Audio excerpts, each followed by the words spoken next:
take our lead. Let's help you make your mark. Our goal is your satisfaction. Let us show you the way.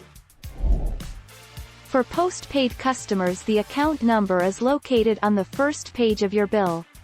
You can also access the account number on the main page of My Verizon when you log in. For prepaid customers, the account number is your phone number.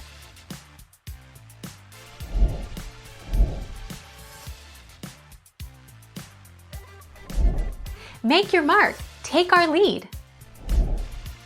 An account manager has permission to make changes to your account. They can go to a Verizon wireless store or call customer service for you to manage your account. If the account manager you assign has a mobile number on your account, they'll be able to sign into My Verizon to manage your account for you as well.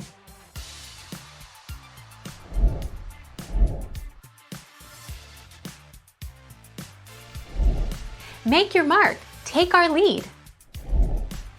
Account hash is not the phone number, it is the MEID or IMEI serial number of the phone. This can be found on the back of the phone itself, under the battery, so remove the battery. Or, if you are using a BYOP SIM card, it will be the last 15 digits of your SIM card number. Thank you for watching. Please subscribe and hit the bell notification.